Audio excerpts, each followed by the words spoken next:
Aos Romanos, no capítulo 8, somente o versículo 17.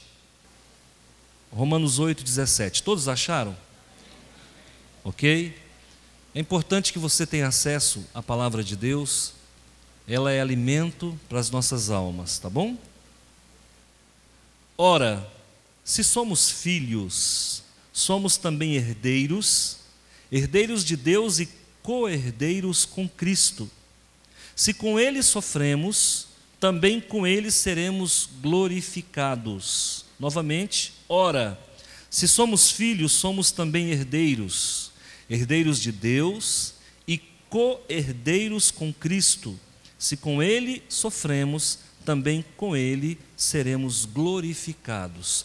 Deixa a sua Bíblia aberta, vamos orar. Senhor, em nome de Jesus. Olha, Pai, a palavra do Senhor está aberta e o Senhor pode falar aos nossos corações. Nos alimenta com este manjar, com esta verdade. Torna-nos, Senhor, meu Deus, fecundos, frutíferos, solidificados na fé, alimentados no Espírito e contritos na palavra. Olha, meu Deus, é muito importante conhecer a palavra do Senhor, porque ela aquece os nossos corações, alimenta nosso espírito, a nossa alma e nos faz andar altaneiramente. Muito obrigado por esta quinta-feira, mesmo no mês de dezembro, onde antecede o Natal, a igreja está bem, a igreja está cheia e o povo tem buscado um alimento sólido vindo do Senhor. Fica conosco, permanece no templo, aquece o nosso coração e nos livra de todo mal, meu Pai. É no nome de Jesus que eu oro ao Senhor. Amém. Eu quero falar sobre a escolha certa. E a decisão é sua quanto à escolha certa. Eu não sei quando é que você começou a buscar uma resposta de fé para a sua vida. Muitas pessoas começam a sua vida espiritual ainda pequenas. Outros esperam a maioridade para fazer uma escolha para qual religião seguir. Eu confesso para você que algumas orientações filosóficas, devocionais, espiritualistas fizeram parte do rol de religiões as quais eu conheci e fiz uma opção, eu creio, acertada, em 1989, quando eu ouvi falar de Jesus de uma forma diferente. E eu vou dizer para você por que a escolha foi acertada. E eu acredito que nós estamos em família hoje, e todos que aqui estão também já fizeram a sua escolha. Mas se porventura existir alguém que ainda não teve o privilégio de escolher Jesus como Senhor e Salvador da sua vida, que o faça hoje, que o faça agora, antes que seja tarde demais. O amanhã pode ser tarde demais.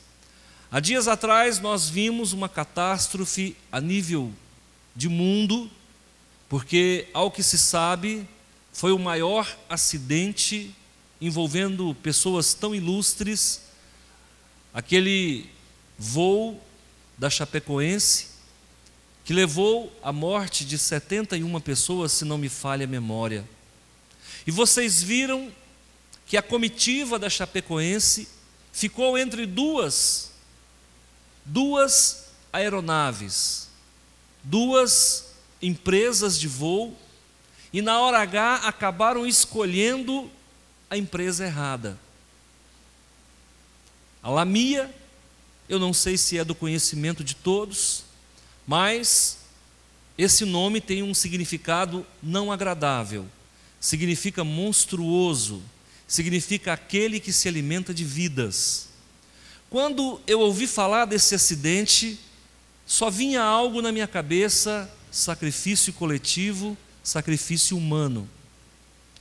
Isso não saía da minha cabeça, sacrifício humano, sacrifício coletivo. Quando fiquei sabendo que o motivo da queda daquele avião se deu por pane seca, falta de combustível, parece que a luz vermelha acendeu e eu fiquei ainda mais convicto de que se tratava de um sacrifício coletivo. Talvez o próprio piloto, que era dono daquela empresa, também fosse vítima, ou talvez também é vítima de tudo isso. Não sei, não quero entrar no mérito da questão, mas a verdade é que aquelas pessoas fizeram a escolha errada. Embarcaram num avião que não poderia ter embarcado. Isso nos remete ao entendimento que, em se tratando de vida eterna, muitas pessoas também estão fazendo embarques em situações erradas. Pois bem, as 3 maiores religiões do mundo, nós sabemos que é o islamismo, o cristianismo e uma delas também o budismo. Eu não vou falar do islamismo hoje, não vim aqui para falar disso, mas eu quero falar do budismo. Talvez você não saiba, mas existem em torno de 500 milhões de budistas no mundo. 500 milhões de pessoas são budistas. Talvez você não saiba, mas esse personagem Buda nunca existiu. Buda é uma condição espiritual que uma pessoa alcança, e qualquer um pode ser Buda. Qualquer um de nós que, segundo a crença budista, alcançar um nível de iluminação, nos tornamos um Buda. Então você pode ser um Buda, eu posso me tornar um Buda, basta nós despertarmos para a luz espiritual, basta nós alcançarmos o nível de espiritualidade que ilumine, então nós seremos um Buda. Eu quero dizer para você que eu fui criado dentro de um contexto budista. O meu padrasto era japonês, ele não era Nisei e nem Sansei, ele era japonês, nascido no Japão, veio para o Brasil com 7 anos de idade. Chegando aqui, tempos depois, ele conheceu minha mãe, com quem se casou, e eu tive um irmão, filho de japonês, filho de brasileira, que hoje mora no Japão há 20 anos, mais de 20 anos. Ele é Nisei, naturalizado japonês, está no Japão há mais de 20 anos. Mas, pelo fato de minha mãe se envolver com uma pessoa oriental, ela acabou se interessando pelo budismo.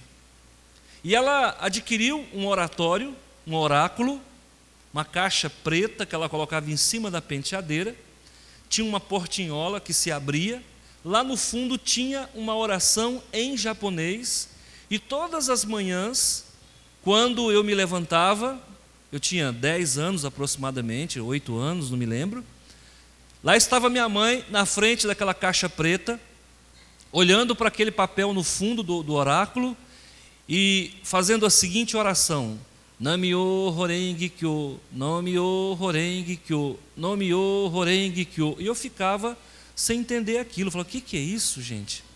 E eu ficava olhando para ela, o incenso queimando, e ela repetindo essa frase. Pedi para que ela me explicasse o que era aquilo, ela não deu conta. Ela tinha uma religião da qual nem ela entendia, e ela cultuava um papel e fazia uma oração que eu nunca soube o que é, mas gravei a frase: Namyo Horenge Kyo. Não sei o que é isso. E eu sei que ela tinha essa devoção. Buscando entender mais sobre Buda, eu descobri que ele nasceu no ano de 566 a.C. E eu descobri que ele nasceu na Índia. E que o nome dele era Siddhartha Gautama. Era filho de um príncipe. Quando a criança nasceu, o príncipe daquela cidade recebeu um astrólogo, e o astrólogo disse para ele: olha, você é muito rico, você é o príncipe da nossa cidade, e eu quero dizer para você, nunca deixe o seu filho sair do palácio, porque se ele sair do palácio, ele vai abandonar toda a fortuna para viver uma vida de meditação. O pai então se cercou de todos os cuidados, o príncipe, e pediu aos seus empregados que nunca deixasse Siddhartha sair do palácio. Acontece que com 29 anos de idade, ele conseguiu sair de dentro do palácio, e visitando a população pobre, ele começou a ter dó, misericórdia dos pobres e começou a se fazer algumas perguntas: por que as pessoas sofriam? E começou a se preocupar com o próximo.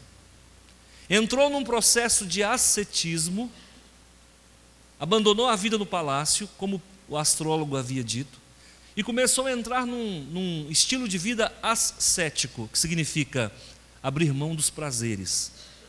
E ele começou a abrir mão dos prazeres, a entrar num processo de meditação, a abrir mão de tudo aquilo que pudesse dar prazer. Só que ele descobriu que nada disso preenchia ele. Quando ele fez 35 anos de idade, ele sentou-se embaixo de um pé de figueira, e lá ele disse: eu só saio daqui quando eu encontrar todas as respostas para a minha vida.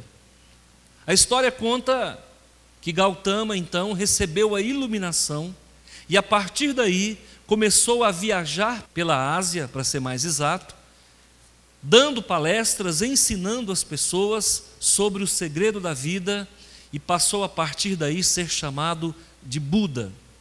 Então ele mudam o nome dele e dão para ele um título de iluminado, que significa Buda. Pois bem, nasce o budismo. Então hoje são 500 milhões de pessoas no mundo que são budistas. É uma religião oriental, embora ela tenha várias facções. Os 3 tesouros do budismo, eles consideram as 3 joias do budismo ser um Buda. A pessoa pode chegar à condição de ser um Buda. Uma outra coisa que eles abordam como sendo uma joia é ter o conhecimento do mundo espiritual, a segundo tesouro do budismo. E o terceiro tesouro do budismo é viver em comunhão, em comunidade. Se nós vivemos em comunidade, nós alcançamos o primeiro degrau do budismo. Se nós conhecemos o mundo espiritual, nós alcançamos o segundo degrau do budismo. Se nós chegamos à condição de ser um iluminado, nós alcançamos o terceiro degrau do budismo, e cada um de nós pode se tornar um Buda, apesar que ele é muito feio, tá bom? Eu tive essa experiência. Eu tive a opção de ser um budista. Filosoficamente, muito legal. Buda trabalhou muito na questão de abrir mão dos desejos. Ele foi uma pessoa que disse que o grande mal da humanidade é o nível de desejo. Quando a pessoa vive em função dos desejos, ele acaba errando muito. Por isso ele abre mão de toda a sua fortuna, ele abre mão do palácio, ele abre mão da família, ele abre mão dos prazeres, para viver uma vida de total altruísmo. Queridos irmãos, não há nada de errado nisso. E o budismo, filosoficamente falando, é muito bonito. Como filosofia, não tem nada de errado. Mas o máximo que você consegue chegar dentro do budismo é a condição de um iluminado. Diferente do texto que eu acabei de ler. Aqui fala o seguinte: olha, ora, se somos filhos, então eu estou propondo para você nessa noite a condição não de ser um iluminado. Eu não quero que você seja um espírito de luz. Eu quero que você seja filho de Deus. E essa foi a minha escolha. Eu troquei a condição de ser um Buda, eu troquei a condição de ser um iluminado, eu deixei a possibilidade de um despertamento espiritual para alcançar a condição de filho, sair da condição de criatura, alcançar o nível de filho e ser herdeiro com Cristo e receber a glorificação juntamente com Jesus nas regiões celestiais. Durante algum tempo também eu tive conhecimento do kardecismo. Fui kardecista durante mais de uma década, leitor de dezenas de livros de Allan Kardec, dezenas de livros de Divaldo Pereira Franco, livros de Zíbia Gasparetto, livros de Ariston Santana e outros livros tantos, e eu tive o prazer e talvez o desprazer de conhecer a doutrina espírita. Allan Kardec nasceu em 1804, morreu com 64 anos, nasceu na cidade de Lyon, na França. Ele era professor de português, matemática, química, física, filosofia. Ele falava nada menos do que 6 idiomas, vamos ver se eu me lembro: alemão, holandês, inglês, francês, espanhol e italiano. 6 idiomas. Ele era catedrático. Ele sofreu influência de um educador chamado Pestalozzi. Ele foi um homem que trabalhou muito para o serviço público. A folha corrida de serviço prestado dentro do serviço público era muito grande. Denizar Hipólite Leon Rivail, esse era o nome dele. E ele assumiu o nome de Allan Kardec porque, segundo a orientação de um espírito familiar que se comunicava com ele, em uma encarnação passada, ele havia sido um monge druida, um monge celta, que tinha como nome Allan Kardec. Então ele assume o pseudônimo de Allan Kardec e passa a trabalhar produzindo a obra espírita. Quando o primeiro livro foi escrito em 1857, o Livro dos Espíritos, com 1018 perguntas. Allan Kardec então se apresenta como codificador do espiritismo. Esse nome espiritismo é um neologismo, porque era uma palavra que não existia. Na verdade é a doutrina dos espíritos. Então ele cria uma expressão nova, nós chamamos de neologismo, e passa a chamar a doutrina espírita de espiritismo. O espiritismo, ele se apresenta, segundo Kardec, sobre 3 aspectos, que é ciência, filosofia e religião. Pois bem, eu participei de tudo isso. Eu li o Pentateuco do Espiritismo, migrei dentro do Espiritismo por vários degraus, saindo da condição de uma pessoa da assistência à condição de médium nível 3 ou nível 4. Participei de salas de desobsessão, desenvolvi a mediunidade de vidência, clarividência, transporte, só não participei da mediunidade de psicografia, embora eu também fosse um médium psicofônico. Então, durante muito tempo eu caminhei dentro do espiritismo. Fui kardecista roxo. Segundo dizem, Allan Kardec encarnou no Brasil como Alziro Zarur. Não sei se vocês já ouviram falar. O que eu quero dizer para vocês, irmãos, que se nós formos olhar a doutrina espírita, ele morreu em Paris, em 1869. Se nós formos olhar a doutrina espírita, se nós formos olhar o budismo, e se nós formos olhar o cristianismo, Jesus dá de capote, mas é muito. Primeiro, Allan Kardec, em momento algum, se intitulou como Filho de Deus. Buda, em momento algum, se intitulou como Filho de Deus. Allan Kardec, em momento algum, disse que por Deus ele poderia tirar o pecado do homem.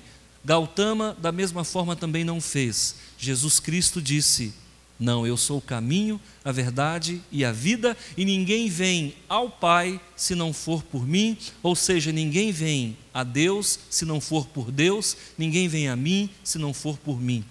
O Senhor Jesus então se apresenta como o Espírito da verdade. O Senhor Jesus se apresenta como aquele que pode mudar a história da humanidade. De fato mudou. A Ásia não está melhor por causa dos ensinamentos de Buda. A França, a própria França não é espírita, a própria França é ateia. Existe mais espírita no Brasil do que na França. Um país eclético como o nosso, um país totalmente sectário, se encontra numa condição de maior índice de espírita do que a própria França. Ele não fez sucesso nem no país dele.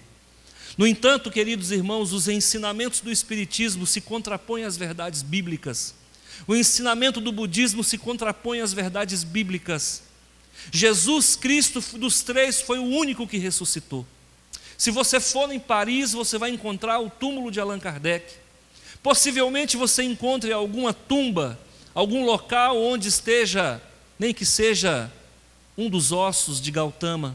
Mas se você for lá em Jerusalém, você sequer consegue encontrar o túmulo, porque aquele lugar que eles dizem ser a gruta onde Jesus foi enterrado, na verdade não foi, e não se tem nenhuma unha, nenhum fio de cabelo do nosso Senhor Jesus. Por que eu escolhi ser cristão? A decisão certa, por que eu escolhi ser cristão? Porque eu precisava sair da condição de pecador. Por que eu escolhi ser cristão? Porque eu não tive pai e eu desejava ter um pai. Por que eu escolhi ser cristão? Porque a vida inteira vivi na mentira e eu queria conhecer a verdade. Eu acho que são 3 pressupostos importantes que podem mudar a vida de um homem. Nós precisamos de viver em cima da verdade, pautado na verdade. Nós precisamos ter uma relação de paternidade com o nosso Criador, e Jesus ensina isso de forma muito clara. Jesus nos ensina a chamar o Criador de Pai. Ele diminui a distância, Ele torna o nosso próprio Deus como um ser que pisou na terra. Ele se faz Deus e Ele é o próprio Deus encarnado. Isso mostra para nós que o nosso Deus é amor a ponto de nascer como homem e morar numa rua qualquer, num casebre qualquer. O nosso Jesus é o próprio Deus encarnado. Então é importante você entender que o Deus Criador de todo o universo resolveu visitar a galáxia mais extrema, resolveu visitar o planeta mais inóspito, resolveu morar numa das piores habitações que existe, que é o próprio corpo humano.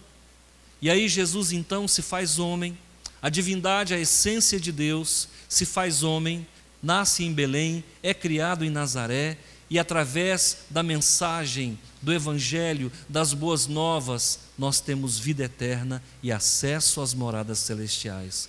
Então essa é a escolha que nós fizemos.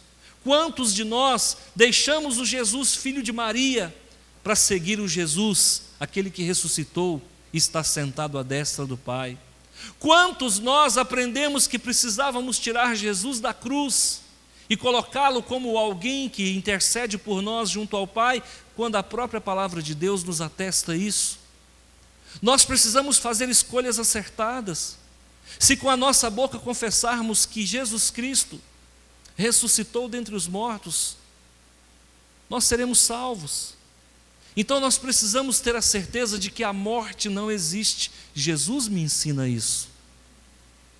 O máximo que o Espiritismo consegue é colocar você numa entrevista com um suposto morto que nós não temos certeza se realmente é, biblicamente nós não temos segurança nenhuma. Quantas vezes participei de sessão mediúnica, onde entidades se manifestavam, se dizendo ser aquele ou aquela outra pessoa, quando na verdade nunca nós conseguimos comprovar nada. Então nós precisamos ter a certeza que aquele que está lá não pode passar para cá, e quem está aqui não pode passar para lá. É o que a Bíblia nos ensina em Lucas capítulo 16. Então, queridos irmãos, nós precisamos fazer escolhas. E eu pergunto, qual a escolha que você fez? Você tem seguido filosofias de homens? Você tem seguido uma orientação filosófica oriental?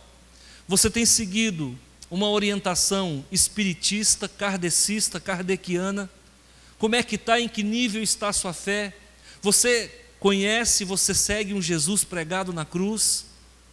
Entre você e Deus existe outro mediador que não seja o Filho de Deus, o próprio Jesus? Como é que está a tua fé? Você, quando fica dias ou um dia ou dois sem falar com o teu Deus, qual é a sensação que você tem? Como é que você fica espiritualmente? Você consegue ficar sem orar e Deus não te faz falta? Às vezes eu percebo que o celular faz mais falta do que Deus para algumas pessoas. Às vezes eu percebo que o espelho é mais importante do que a própria palavra de Deus. Existem pessoas que consultam o espelho até 7 vezes por dia, e a Bíblia sequer se abre à palavra de Deus. Nós precisamos olhar qual é a nossa conduta. Nós precisamos entender qual é o nível de espiritualidade que nós estamos vivendo. Nós precisamos saber qual é o Deus que nós servimos. E pasmem, a religião que mais cresce não é o cristianismo. A religião que mais cresce não é o espiritismo. A religião que mais cresce não é o budismo. É o ateísmo.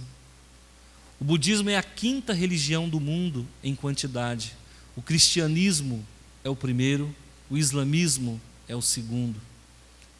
Então, irmãos, nós precisamos tomar cuidado, porque se Jesus entra na nossa vida, Ele muda e nos coloca totalmente frente a frente com o Criador. E agora a distância que havia entre nós e o Criador não existe mais. Agora a distância que há é simplesmente nenhuma, porque Jesus nos uniu ao Pai. E agora Deus não é apenas o meu Criador, Ele é o meu Pai. E Jesus disse: não chame Ele de Pai, chame Ele de papaizinho. Que intimidade é essa que Ele nos concede? Por que Jesus então nos ensina a chamá-lo de papaizinho? Porque agora o nosso Deus quer nos colocar no seu colo. Ele agora quer nos colocar no colo, porque durante praticamente 4.000 anos nós ficamos longe do nosso Deus. Do momento em que Adão peca ao momento em que Jesus nasce, passam-se 4.000 anos.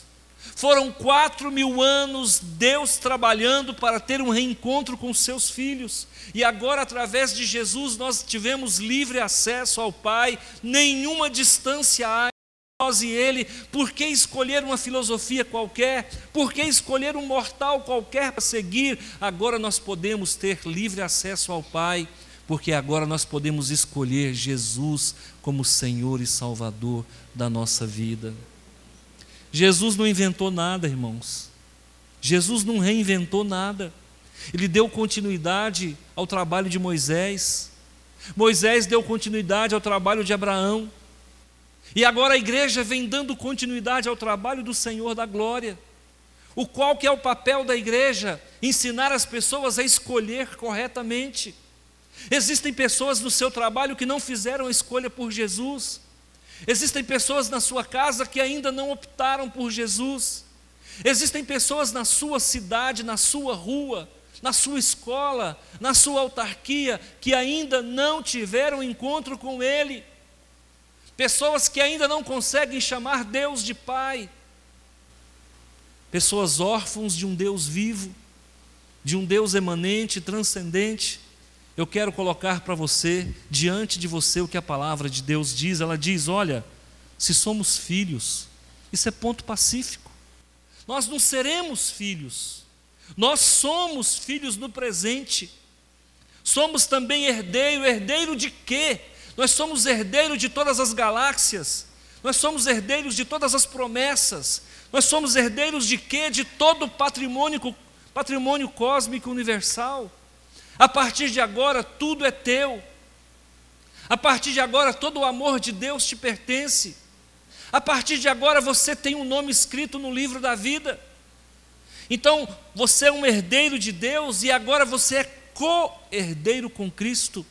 Você não vai herdar tudo sozinho. Jesus junto contigo te conduzirá às mansões celestiais. O Senhor Jesus te concede a senha. Você tem o penhor do Espírito, você tem o selo da promessa. A partir de agora você é uma pessoa que está com o seu nome arrolado no livro da vida. É por esse motivo, irmãos, que eu deixei o Espiritismo. É por esse motivo que eu não adentrei pelo budismo. Uma religião vazia, uma religião que não mudava ninguém, uma religião onde as pessoas repetiam uma ladainha, na verdade, um mantra, Namyo Horenge Kyo, Namyo Horenge Kyo, e ficava falando aquilo. Isso é um mantra, isso não traz mudança nenhuma, isso é uma reza, isso não muda ninguém. Um espiritismo que através de sessões mediúnicas, onde você dava passividade para entidades que não se sabe de onde vêm, mas nós sabemos que não vem de Deus. Então, queridos, nós temos que tomar decisões na nossa vida. Nascer sem Jesus é possível, morrer sem Ele é inferno. Nós não podemos jamais morrer sem Jesus. Você precisa falar as palavras de vida eterna. Você tem que abrir mão da intelectualidade. Você tem que abrir mão do seu proto-conhecimento. Você tem que abrir mão do seu eu. Aquele que quiser vir após mim, a si mesmo se negue. Abra mão de você mesmo.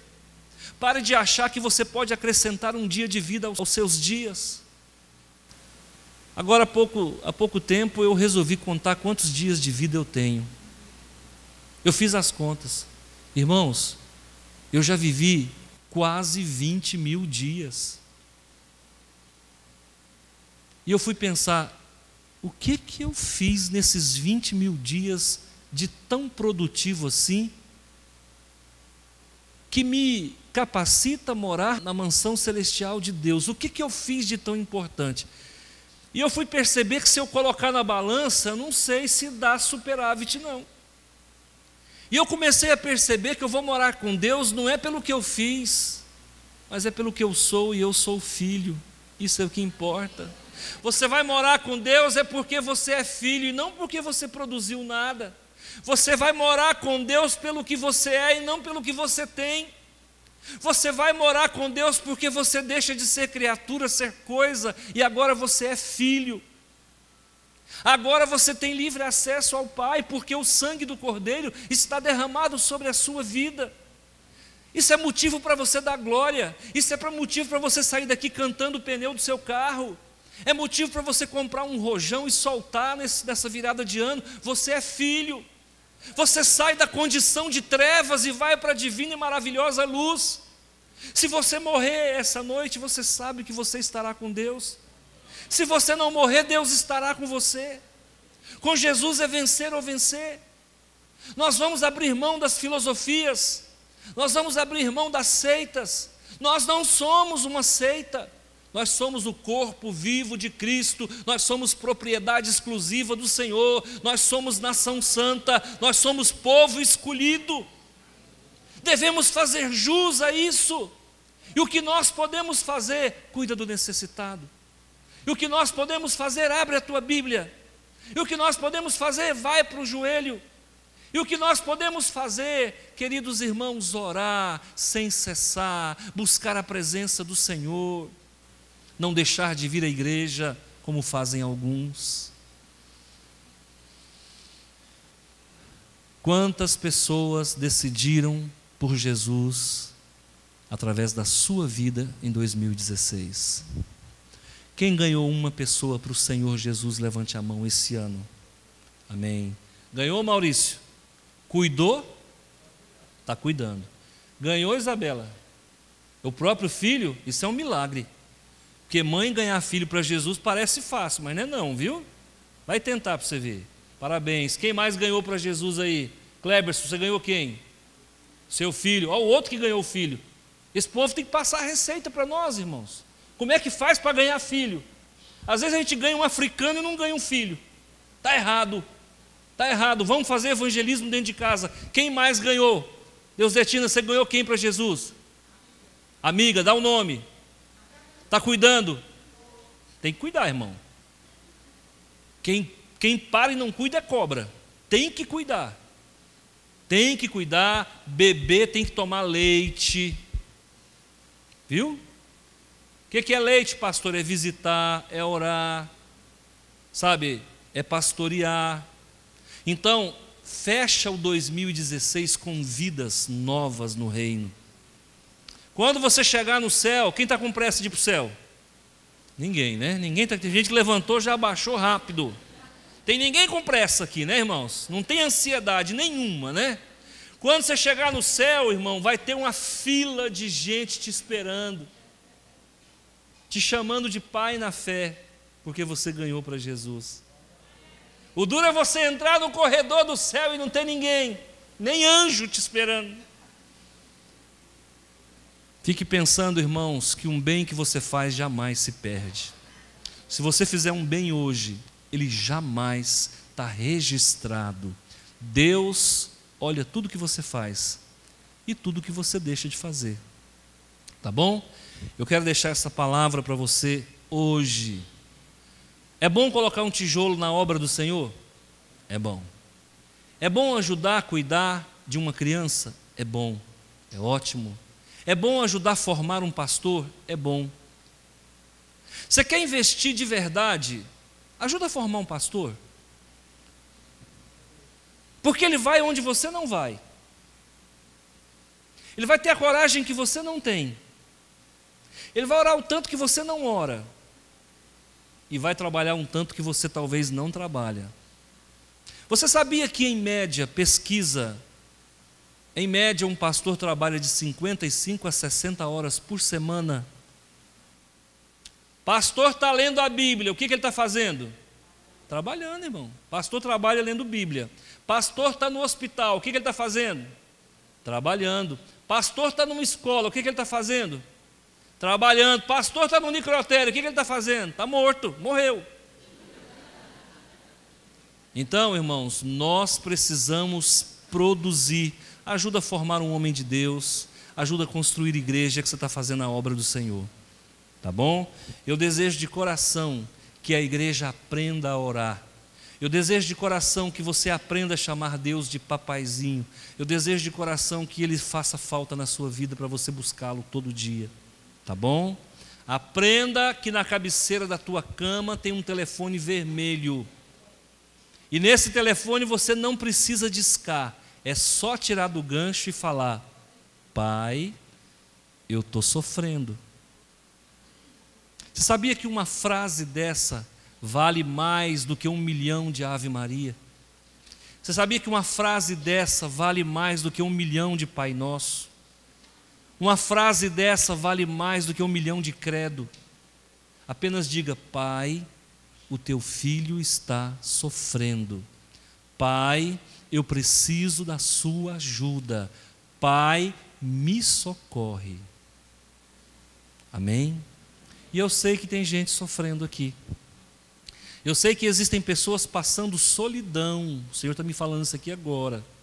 Eu sei que existem pessoas, irmãos, que estão só. E às vezes rodeada de tanta gente, mas se sente só. Falta alguém para desabafar. Falta alguém. E muitas vezes a pessoa não tem coragem, não tem condições de abrir o coração. Existem problemas na vida da gente que a gente às vezes não tem com quem falar. Você sabia que pastor não tem amigo? Sabia? Você já imaginou se eu chego para a Letícia aqui e eu começo a contar para ela todos os meus problemas? Ela fala: credo que esse homem, Jesus amado, que tipo de pastor é esse? Já imaginou se eu chego para a irmã Cida e começo a contar para ela os ataques de Satanás contra a minha vida? Irmãos, infelizmente, nós não temos amigo. A nível de contar as nossas lutas, não. Muitas vezes, nós somos os mais solitários de todos. Você sabia que 97% dos pastores já foram traídos, não pela esposa, por ovelhas? 97% dos pastores cuidou, embalou no colo, dedicou tempo, intercedeu, visitou, ajudou financeiramente, emocionalmente, espiritualmente. Você sabia que 97% dos pastores já foram traídos pelas ovelhas mais queridas? Isso é uma estatística de estudos sobre a vida pastoral. Você sabia que somente 10% dos pastores vão se aposentar como pastor? 90% vai se perder na caminhada. Você sabia que 54% dos pastores vão perder o ministério por um motivo ou por outro? Você sabia que o índice dentro da militância pastoral, hoje o índice de divórcio passa de 30% entre os pastores? Você sabia que 60% dos pastores vão se desanimar com o ministério? Você sabia que 70% dos pastores lutam contra a depressão? Você sabia? Olha, pastor, mas pastor tem depressão? A Elias teve, o que você acha? Spurgeon era depressivo. Gente, a depressão, ela é a doença do século, não, é a doença da alma. É a tristeza da alma, é a melancolia. Então todos nós, e principalmente aqueles que lidam com muita gente, eles são propensos à depressão. O pastor sai de um culto cheio da unção do reteté, domingo às 10 da noite, às 9:30 da noite, meia hora depois está no culto fúnebre, chorando junto com a família. Você consegue entender essa oscilação de emoção? Não tem neurônio que suporta isso, irmãos. Pastor no domingo está com 500 pessoas ao redor dele, na segunda-feira está só ele e o bafo. Você consegue entender isso, irmão? Então tudo isso gera instabilidade, e essas instabilidades, eu acho que o nosso corpo não está preparado para isso. Nosso corpo, a Bíblia diz que a carne é fraca. Ela é fraca mesmo, irmãos. Então, eu quero que você preste muita atenção, faça a escolha certa, a começar pela igreja que você vai seguir. Tome cuidado, irmãos. Eu estou cansado de receber pessoas na igreja que vêm de outra igreja e a pessoa fala para mim: pastor, o meu pastor não quis me abençoar para mim vir para cá. Você sabia que existem pastores despreparados que amaldiçoam a ovelha? Você sabia que existem pastores despreparados que fazem oração contrária? Toma muito cuidado por onde você anda. Toma muito cuidado com as pessoas que colocam a mão na sua cabeça. Toma muito cuidado, porque igreja, irmãos, existem muitas. Igreja do Senhor Jesus só existe uma. Amém?